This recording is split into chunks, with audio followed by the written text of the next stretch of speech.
What if I told you the next great European power isn't Germany, France, or Britain?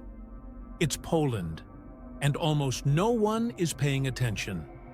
While Russia collapses and Germany weakens, Poland is quietly building the largest military in Europe, achieving energy independence, and fueling one of the fastest-growing economies in the Western world.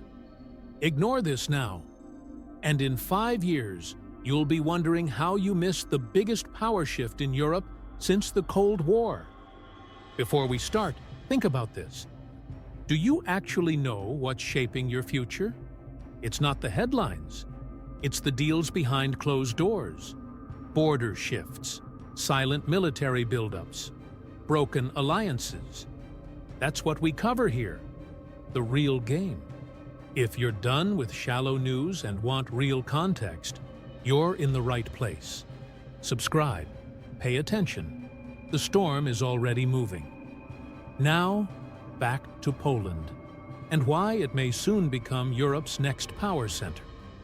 Not every empire returns with fireworks. Some rise quietly, through numbers, planning, and relentless momentum. And in the shadow of fading giants, one country is stepping forward. Not Germany, not France, not the UK. It's Poland. For most of modern history, Poland was the chessboard, not the player. Partitioned, invaded, wiped off the map, always reacting, never leading. But that's changing, and fast. While the world watches Berlin's economic slump, or Moscow's aggression, something bigger is happening in Warsaw. GDP per capita? Up tenfold since 1990. But forget the stats, it's the intent behind them that matters. Poland isn't just growing, it's preparing. For what? That's the question no one's asking. Look at the map. That stretch between Russia and Germany, once a buffer, is now a launch pad. Militarily, economically, even culturally. This isn't about Poland resisting the old order. It's about replacing it. No speeches, no fanfare, just pipelines, factories, tanks, and a clear direction. While others argue about legacy, Poland is building. Fast, quiet, strategic, and the timing? No coincidence. We'll come back to that, because this isn't just about Poland rising. It's about why now, and what it says about the power vacuum forming at the heart of Europe. In 1990, Poland stood on the edge of collapse. Its economy was a hollow shell, plagued by inefficiency, corruption, and the lingering decay of decades under Soviet-style central planning. Grocery shelves were often empty. State-owned factories produced goods no one wanted, with currencies no one trusted. For many Western observers, Poland was just another post-Soviet burden. But there was something different beneath the surface, something most didn't notice at the time. Instead of clinging to a broken past, Poland leapt, headfirst, into shock. Shock therapy, as it came to be known, wasn't a gentle transition. It was an economic detonation. Price controls vanished overnight. Subsidies were gutted. State industries collapsed, unemployment soared, and for a while, the pain was brutal. But that pain created space. And in that space, a new architecture of growth was being laid brick by brick. The gamble worked.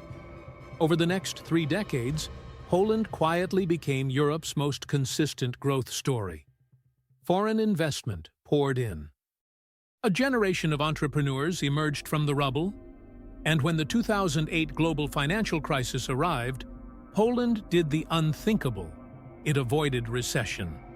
While most of Europe's economies shrank by up to 4.5%, Poland grew. Not by chance, but by posture. Its banks had limited exposure to toxic mortgage products. Its regulators demanded high capital buffers. And, crucially, Poland still had its own currency, the zloty, which acted as a shock absorber as the Eurozone crumbled. But even then, something was brewing that extended far beyond spreadsheets and stock indexes. Behind this economic miracle, Poland was positioning itself for something else. Not just to recover, but to lead. Still, there was one silent transformation that would redefine Poland's trajectory more than any other. And strangely, it had nothing to do with money. I'll come back to that in a moment. Because while GDP headlines dominated attention, something deeper was changing. Poland wasn't just rebuilding its economy, it was rebuilding its identity. As a sovereign actor, as a regional pillar, and, if things continue on this path, as the force that might soon fill the strategic void in Europe. But to understand how, we have to look at what Poland was quietly constructing beneath the surface, while everyone else was watching Berlin. What Poland was building wasn't visible from a hotel lobby in Berlin or a conference hall in Brussels. It was happening in the ports of Gdansk and Gdynia, where container throughput more than doubled in just over a decade. It was visible on the highways stretching like arteries across the countryside, funded by EU infrastructure grants and connected directly to Europe's largest markets. It was hiding in plain sight, in industrial parks, logistics hubs, and data centers. And yet, most European capitals treated it as peripheral. That perception is about to collapse. Poland today is not just a rising economy. It is the logistical heart of Europe. Located at the crossroads of East and West, it has become the continent's critical transit corridor. Its roads, railways, and ports are now key components of the European supply chain for automobiles, electronics, and manufactured goods. Poland's position, once a geographic vulnerability, is now a strategic asset. And unlike Germany, which became dependent on Russian energy to fuel its industrial machine, Poland has been preparing for the moment when that model would fail. That moment came in 2022, when Russia invaded Ukraine. Energy became weaponized, and while much of Europe scrambled to find new suppliers, Poland flipped a switch, literally. The Baltic Pipe, completed that same year, began channeling gas directly from Norway, bypassing Russian influence entirely. But that was just the beginning. Poland's liquefied natural gas terminal in Świnoujście, operational since 2016, steadily expanded its capacity from 5 to 8.3 billion cubic meters. A second terminal is under construction in Gdansk. Combined, they will give Poland enough energy redundancy not just to serve itself, but to supply neighbors still chained to Russian imports. But there's something deeper here, something that goes beyond fuel. Poland isn't just securing energy, it's buying independence. This energy architecture is geopolitical. It means fewer vetoes from Moscow, more leverage in Brussels, and far greater freedom to chart an autonomous path. It also redefines the balance with Germany. While Berlin reactivates coal plants, Warsaw is betting on nuclear. 6 reactors are approved, with the first set to be operational by 2033. That timeline is aggressive, but deliberate. Because what Poland understood early was this: energy is not just a commodity. It's a foundation for sovereignty.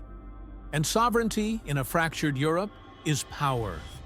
Still, one sector of the Polish state was preparing even more aggressively, one that could soon become the ultimate force multiplier for everything else. But to see its scale, you have to shift from ports and pipelines to tanks and missiles. While most European nations trimmed defense budgets in the post-Cold War glow, Poland chose a different path. A quieter one at first. But not anymore. Today, it's preparing to become the continent's most formidable land power, surpassing even Britain, France, and Germany in sheer size and scale.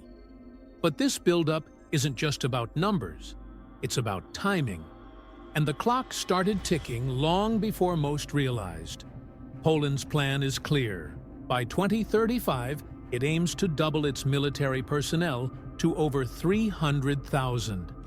That's not just a policy shift, it's a strategic repositioning. Defense spending has already surpassed 4% of GDP, doubling the NATO minimum. These aren't symbolic moves, they're structural. Poland is not arming to participate in European defense, it's arming to lead it. The hardware confirms the intent. Poland has signed procurement deals that would reshape any military balance sheet. 1,000 K2 tanks from South Korea, 288 Chunmoo rocket artillery systems, 96 Apache helicopters, 250 M1A2 Abrams tanks, 48 Patriot missile batteries from the United States. The sheer volume raises an unsettling question.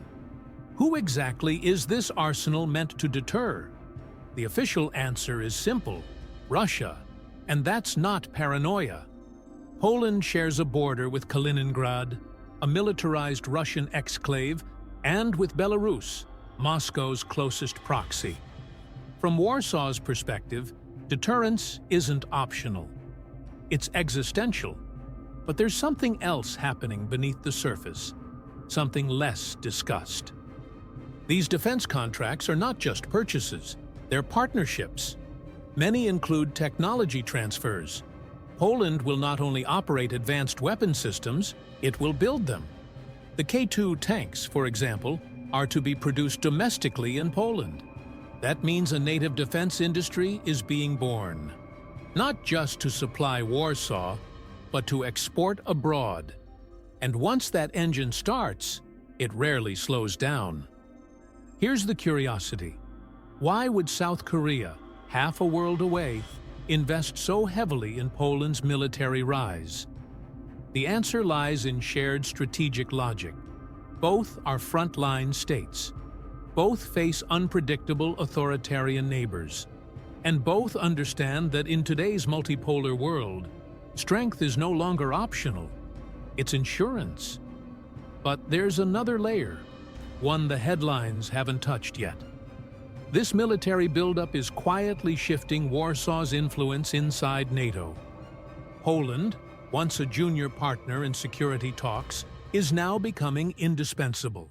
And as it produces its own weapons, hosts permanent NATO deployments, and builds the largest army on the continent, its voice grows louder.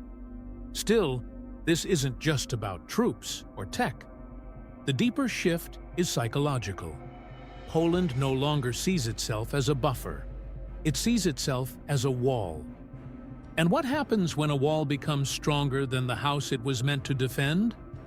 That question leads us to the next, quieter conflict, one unfolding not on the battlefield, but in the corridors of European diplomacy. Something is changing in Europe, not through treaties or invasions, but through attention. And increasingly, that attention is shifting away from Berlin and toward Warsaw. Poland, once a country forced to follow, is now a country others are beginning to follow. But it's not leadership Poland asked for. It's leadership that emerged through necessity. As Germany wrestles with energy shocks and demographic decline, and France remains diplomatically overstretched, a vacuum has opened at the heart of Europe. That vacuum is not just political, it's strategic. And Poland is stepping into it, not with ideology, but with leverage. The Baltic states, Slovakia, the Czech Republic, they no longer look only to Brussels or Berlin for coordination. Increasingly, they align with Warsaw. This isn't a formal bloc. There's no new alliance treaty. But something subtler is taking shape. A gravitational pull. One based on security, infrastructure, and trust. During the Ukraine crisis, Poland became the frontline logistics base for NATO. Weapons, supplies, intelligence, all moved through Polish territory. And Poland delivered, quietly, efficiently, without delay. That performance didn't go unnoticed in Washington. The United States now sees Poland as more than a partner. It sees it as an anchor, a bulwark against Russian pressure, and a reliable node in NATO's eastern flank. This gives Warsaw diplomatic capital that no amount of lobbying could buy.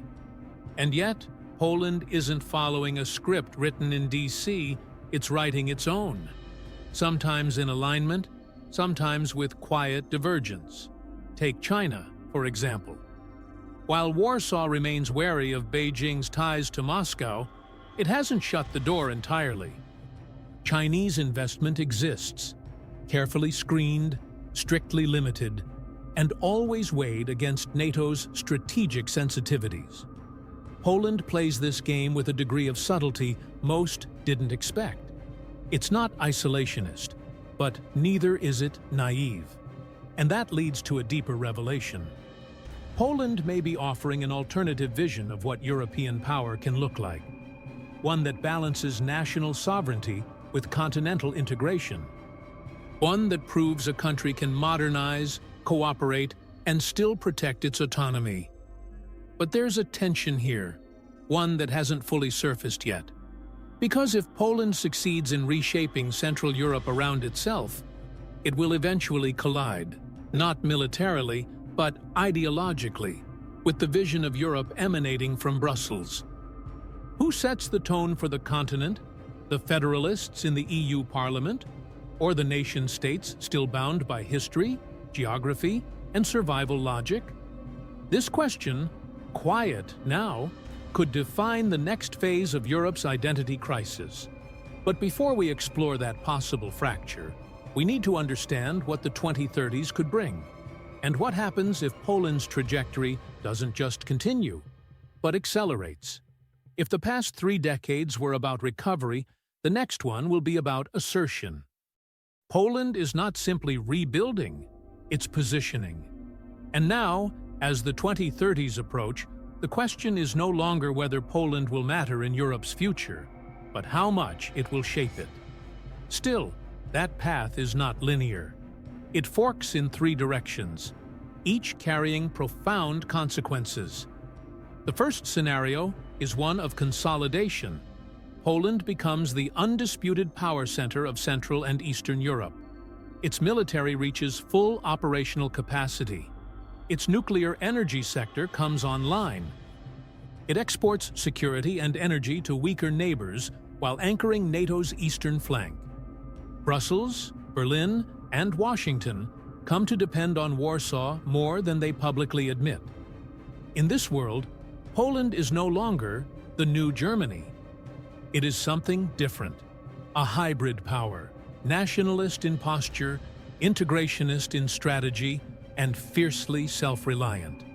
But power breeds tension, which brings us to the second path, strategic collision. As Warsaw gains influence, it may clash with the ideological core of the European Union. Questions of sovereignty, judicial independence, and migration already divide Poland from Brussels. If those fractures widen, Poland could lead a coalition of states seeking less centralization and more regional autonomy. That wouldn't mean EU exit, but it could trigger a recalibration of the European project, one shaped less by consensus and more by leverage. And then there's the third path, the cyclical one, the one that history warns of. Poland overextends. Domestic politics turn inward. Demographics slow. Foreign investment wanes. The military buildup strains public finances. And what seemed like a trajectory becomes a plateau. Not collapse, but stagnation. This outcome doesn't erase Poland's gains, but it reabsorbs them into the wider uncertainty of a fragmented continent. Still, the most overlooked scenario is not in the numbers, it's in the psychology. As Poland grows, it exports more than goods or gas. It exports confidence. To nations long caught between larger powers, Poland offers a different blueprint, one where a mid-sized country doesn't have to choose between weakness and submission. That example could be Poland's most disruptive influence yet. But there's a risk buried in that success. As more states follow Warsaw's model, the cohesion of old Europe, the post-war order built around Franco-German consensus, begins to erode. And when consensus fades, power speaks louder. Poland may not seek confrontation, but influence has gravity.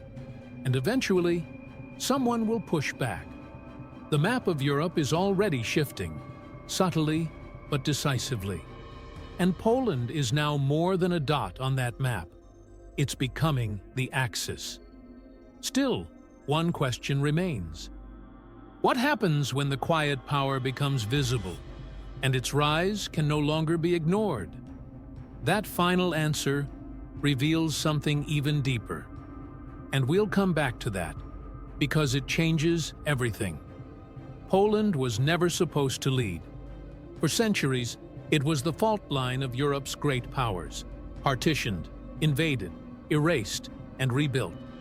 It survived more history than it shaped. But perhaps that's what makes this moment so significant. Because now, as old pillars falter, Poland isn't asking for permission, it's stepping forward. This isn't a story of triumphalism, it's a story of timing. And the most strategic actors in history always understood one thing. Power isn't just about capability. It's about filling space when others leave it behind. That space is now wide open.